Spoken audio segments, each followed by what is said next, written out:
All right, hello and welcome everybody. This is going to be a review, I guess, of Magician Apprentice, which um, is a book by Raymond E. Feist. It is his first, or it was his first novel, his debut novel, I guess, um, and it was such a chonker that for the American market it got split into two books, Magician Apprentice and Magician Master. So you will find editions that are just Raymond E. Feist Magician that contain two of these rather sizable books. I mean, we're talking pretty small font in a pretty thick book, so, for a paperback at least.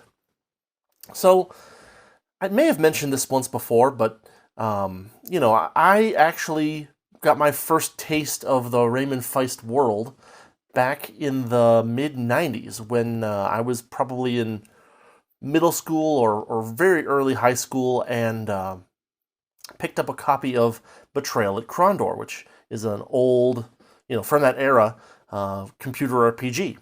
And, the world in that game was so interesting and so, well thought out, well fleshed out that I really enjoyed the game, even though it was way too hard for me as a kid to finish. But I really enjoyed the world, and I really enjoyed kind of the mood, the atmosphere that the game had. And then one day, I was going through like a Borders or a Barnes and Noble, and I saw a book called Betrayal. Or no, it wasn't called Betrayal at Krondor. It's called Krondor the Betrayal. And I was like, this is related to the game. Picked it up, saw that it was written by Raymond E. Feist. And I read through it. I was like, "Oh, this is really good." And then I started collecting more of his books, mostly in paperback, because they were usually hardcovers well before my time. But that is to say, well before I got into them. But Magician Apprentice, I eventually read, and its sequel, Magician Master, and it's a really really fun little book, fun, decent sized book actually. Magician was Feist's first novel, and not only was it such a chonker that they had to split it into two different books for the American edition, but in addition, later on, you see how it says the author's preferred edition? Let's see if I can get the yeah. So basically, after the book was actually successful, they went back and Feist said, well, there were a lot of things that got cut out of this book that I thought were good world building, but, it was like, we've got to get this thing smaller. And so the author's preferred edition not only has, the whole body of of Magician, the book in there, but it also has some additional writing to give a little bit more flavor to the world. Looking up reviews from the time that the book came out, one of the things that they said was, generally it was positively reviewed, and but one of the things that some of the reviews said that I kind of take a little bit of issue with is that its weakest point was its lack of originality, and I think this is kind of from two bird's eye of view of storytelling.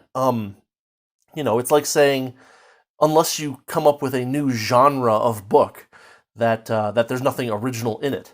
Right? I mean, this book is kind of a swords and sorcery kind of genre book, but it's very different from other ones I've read kind of in the same area. Midkemia, which is the world that we spend most of our time in this book, shares some rough characteristics with lots of classic swords and sorcery settings. But Feist's setting is, especially early on, like in this first set of books, and in some of the later books, things expand out a lot more and become very high magic. But in this book in particular, Midkemia is a fairly low magic setting, and the thing in it that I think is actually really unique is Feist's really skillful handling of medieval style politics. I think he is rich and nuanced with the way that he handles the kingdom politics in this book and in its sequels, and I think that's something that is really, really done well and done well in a way that I haven't seen anyone do it the same way. What I would say is that, unlike a lot of books that focus on, being super grimdark or whatever, or being, super magical or whatever. Feist's work here is kind of a realistic and believable mixture of, light and dark, good and evil. And not realistic, but a believable mix of practical and magical. I mean, obviously, if it has magic in it, it can't be realistic per se, but you see what I'm getting at. I mean, for instance, I had a friend once that I played Dungeons and Dragons with, and he said that it's really crazy that in Dungeons and Dragons, being such a high magic setting, and with magic being so powerful, that it's really crazy that any ruler in Dungeons and Dragons is not basically just a high-level mage. In this book, the magic of the world is low enough that it's believable that some dude with a really cool-looking staff hasn't taken everything over, basically. In addition to that, the world building is really nice and has a lot of variation. There are large variations in culture, in climate, in government that we see parts of in this book, and later on we'll get to see even more. But we can see some nice hints of how different societies work in this book. We get to see some of the free cities. We get to hear some stories about the Empire of Kesh. We even, at the very end of the book, get a little glimpse into Tsurani culture as well. And so we have, 4 different cultures that are all going to become important in different, proportions in different books. But in this one, we get a lot of that kingdom, that low magic kingdom, which is really nice, and some nice flavors of the other ones that are going to be important later in the series. So this book in particular focuses on the first part of Pug's life story. Pug is kind of the main character. Later on, what's going to end up happening is that Pug is kind of the main character for the first half of the book, and then things start to kind of split off into various story threads, and Pug becomes one of the main characters. But this is the first part of his life story, and the first couple of years of the Rift War between Midkemia and the Empire of Tsurani. Pug's story is a pretty nicely done hero's journey with some unique bits. Then, there's some... We get to see...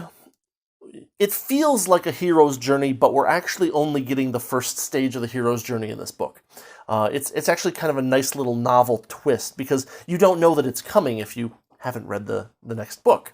But basically, we get Pug being an apprentice to a magician. Let me aside real quick.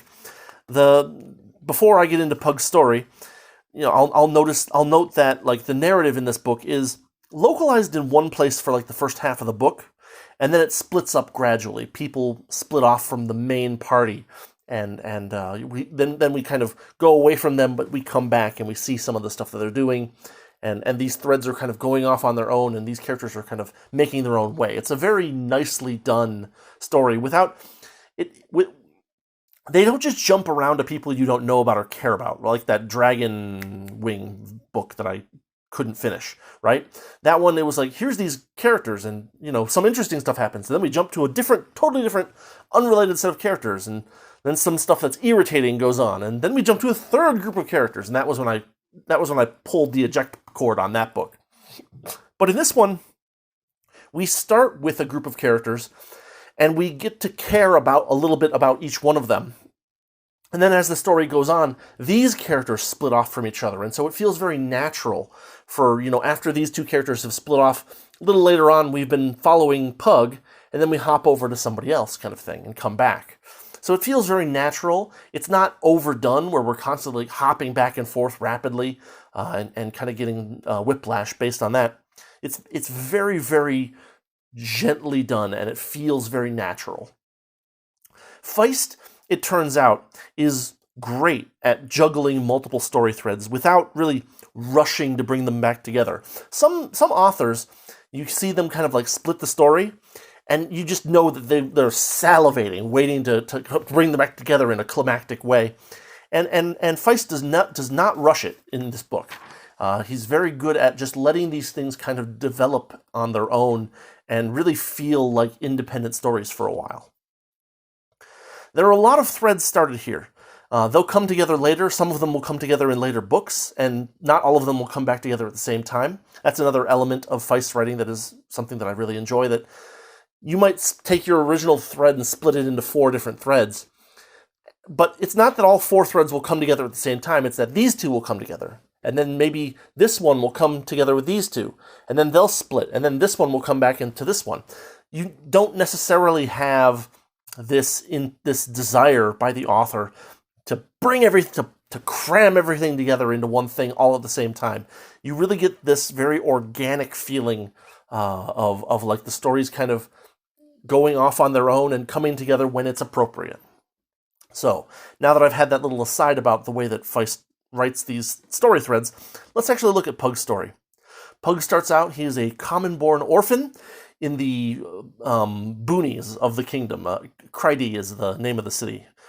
He, one day walking home in a rather dreary situation, he meets a wizard by chance, and the culture of Krondor has this thing called the choosing once a year, where the masters of various trades will choose their apprentices for the next year based on a group of youngsters who are all kind of the same age. Pug almost fails the choosing, and they talk a little. Feist talks a little bit about the negative consequences of not being chosen, but in the end, he gets chosen by this wizard that he met this one time by chance, and he starts his apprenticeship. And unlike a very hurried hero's journey, his apprenticeship does not go that well. He's struggling a lot, and it's not just like he's struggling until like something amazing happens and then it's all roses and candy canes. He continues to struggle with his abilities in magic for the rest of the book. He does have a couple of good points. One of them results in him being elevated to kind of like the lowest rung of nobility. He becomes a squire, and then what ends up happening is that there's kind of this oncoming war between the kingdom of Midkemia or the kingdom of the Isles, and the empire of Tsuranamani.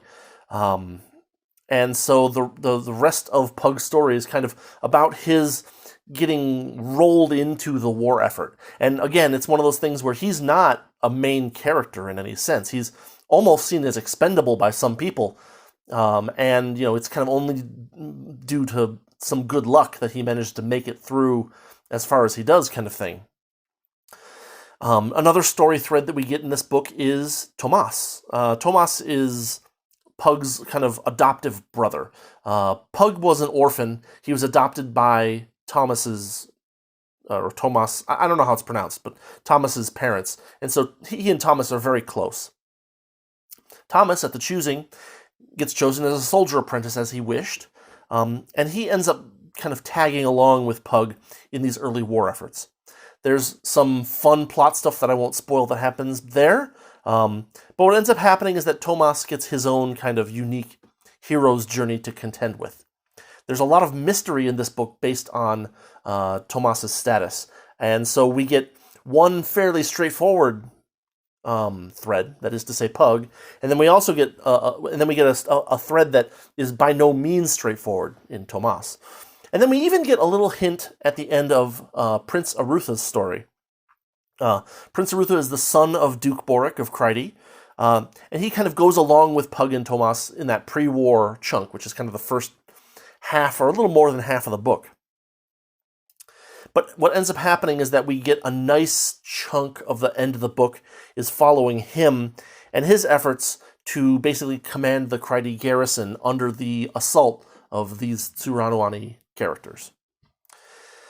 So those are kind of the 3 main plot threads in this book, and they're all handled very nicely, I think. We're going to get more of them in future books. In fact, Arutha is going to be not quite a main character, but going to be a very prominent character in one of the in later sagas, and in the rest of this saga as well. He's a really fun character. I don't know that anyone can dislike Arutha that much. Let's move on, because I don't want to spoil too much plot, right? I just kind of want to give a flavor of that. But let's move on to where I think Feist's writing really shines, and that's in his description of Midkemian politics. Um, it's again, at bird's eye view, it seems pretty basic. It's the good guy kingdom, but it's only mostly good. There's actually a lot going on kind of under the surface in ways that are not like all that are also not simple either, right? Like there's a lot of oh yeah, on the surface the kingdom is good, but underneath everything is bad kind of thing. There are plenty of authors who will do something simplistic like that, but part of the brilliance of Feist's treatment here is that there is no real like bad guy. Even the people who are antagonistic toward our POV characters are admitted by our POV characters to not be bad. They just have a different perspective, and they even end up kind of devil's advocating them sometimes and saying, well, I realize that you have this particular grudge with this guy, but it might just be that he doesn't really believe these particular sources that we're bringing, and so we just need to convince him, kind of thing. Duke Boric and his sons are extremely honorable. A lot of the people that they meet with who are part of the nobility are very honorable. They have a very strong sense of nobles' obligation to the commoners, and so we have a fairly positive kind of interaction between the nobles and the common people. Not 100%, but there's a point in the book where they talk about how the nobles are obliged and duty bound to ensure that certain rights and independences of the common people are protected and ensured. There's also like a lot of inside baseball, but Feist never takes the easy way out. There are a lot of places where it could be like, oh yeah, this guy is doing a bad thing, and so we should just throw him out, right? There'd be a lot of authors who are just like, well, I'm going to rebel against the king because the king is doing a bad thing here, or something like that. And there are plenty of people who would be very, almost, blithe about it, I think is the word. They're just, it's super easy for people to flip their loyalties.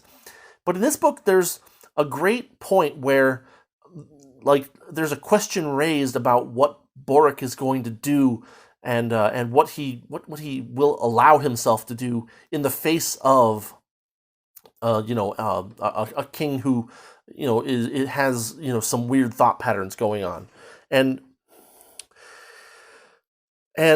so there's this point where they're talking about the possibility of strife within the kingdom, even up to the possibility of civil war. And instead of saying, well, we should just do the thing that we think is the good thing for us to do, we get this instead. Pug was troubled by the discussion. He was a keep boy in spite of his newly acquired title. Even if it is in defense of the kingdom? Culgin shook his head slowly. Even then, for some men, kings also, there is as much importance in the manner in which things are done as the doing. Really, really nice little touches there, where it's like, no. Even if the king is doing something wrong, there's even one point where Boric says the king is the kingdom, right?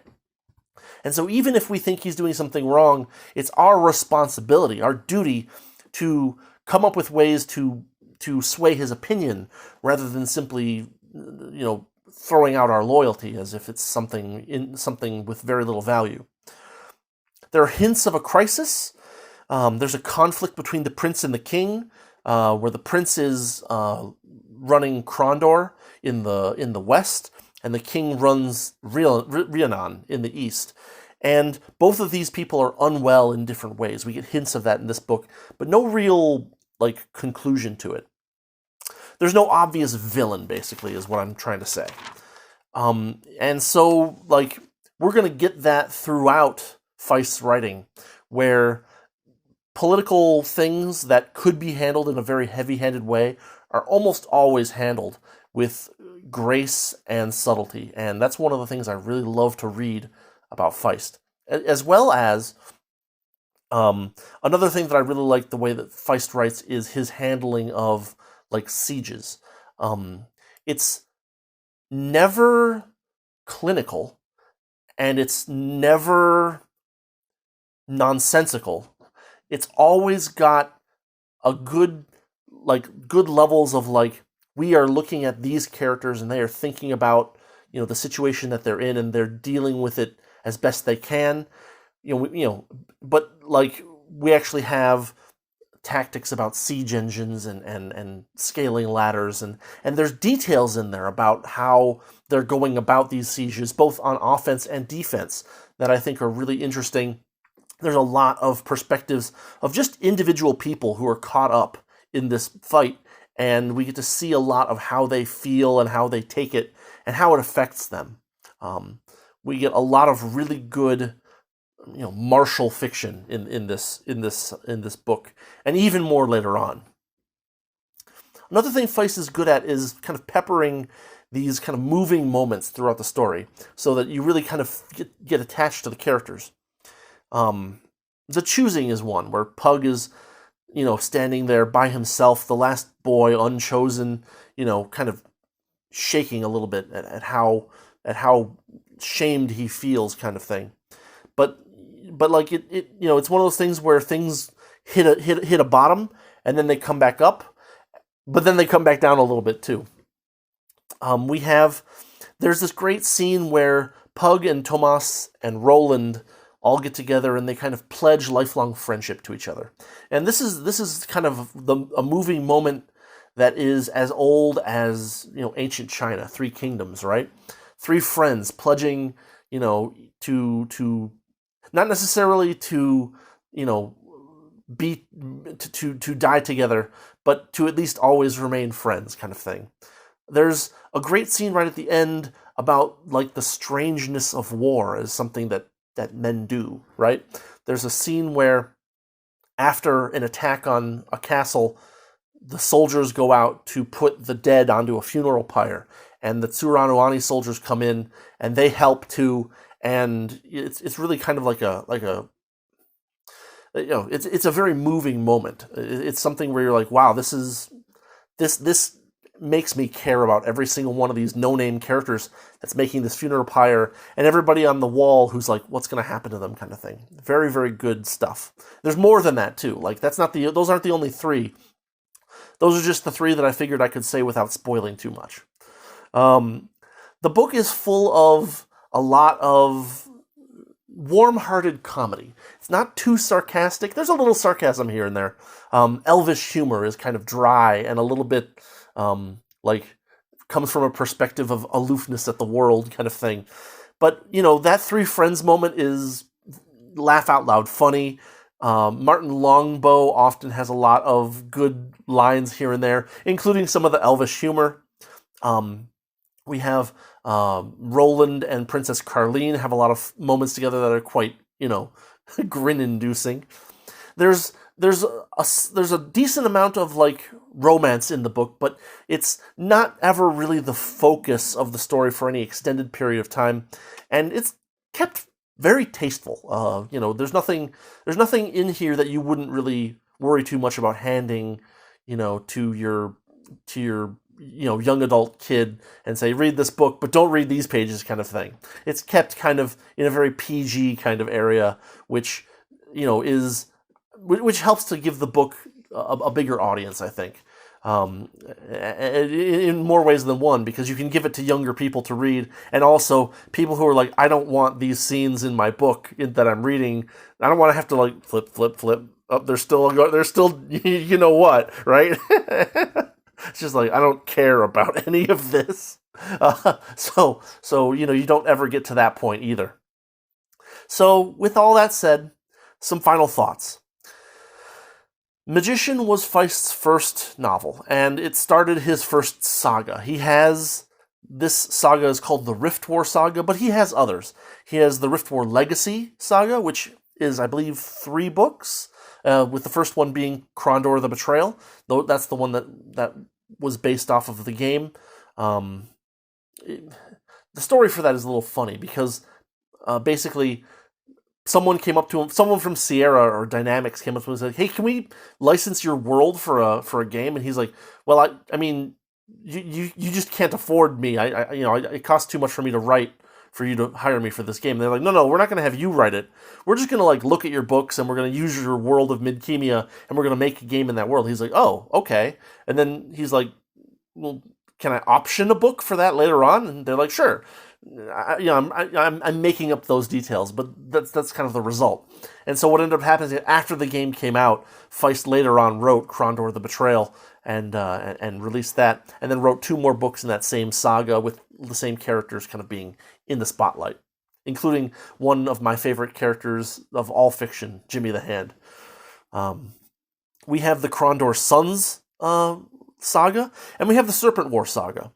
And the Serpent War saga is where Feist... The world gets so high magic that I think the places where Feist is doing his best kind of end up going a little bit to the wayside. But it's not bad. Like, I haven't read a Feist book that I didn't enjoy, so just keep that in mind. Each of these sagas has its own cast of main characters. They're fairly compartmentalized, but there are some guest appearances with proper introductions here and there.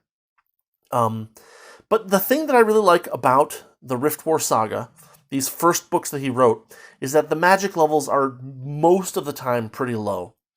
Feist's complex and nuanced kingdom politics writings really shine here. His ability to write, combat and sieges effectively are really just right out there in the front, and those are the things of his writing that I really enjoyed the most.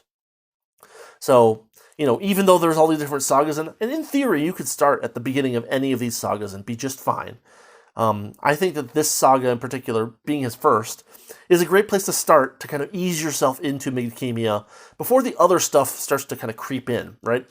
This book is focused on Midkemia, and then we start getting focus on Suranuani. We get, we expand to Kesh. We expand to different continents on...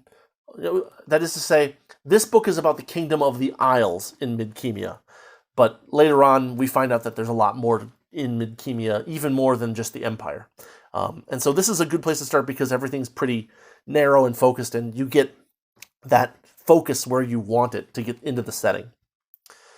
Final word, Magician Master is the sequel to this book. Effectively, you can find editions with both books in the same cover, but it's a chonker. Magician Master leads us on a continuation of this story while finishing or clarifying some arcs, and starts a couple of new ones. So yeah, I'll probably reread that soon. I just finished rereading this because I haven't read it in a while. But this is... Feist's writings are another one of my big influences, because I started reading him when I was in high school, before I did any real writing, and definitely some of his ideas have filtered their way into my technique and style. Despite the fact, because the Nero Wolfe books are pretty skinny by comparison. Like a Wolfe novel is probably half as big as Magician Apprentice by itself. And so I probably reread those a little bit more frequently, but I find myself coming back to these often enough that they take up a good chunk of my time. Anyway, that's what I've got for today. Hope you enjoyed. Thanks for watching. Thanks for listening. Magician Apprentice. Go check it out. If you like fantasy at all, and if the idea of a low magic world, at least at the start, appeals to you, you will enjoy this book. So yeah, thanks again. If you like what I'm doing with the channel, you know what to do, and I will see you all next time. Have a good weekend.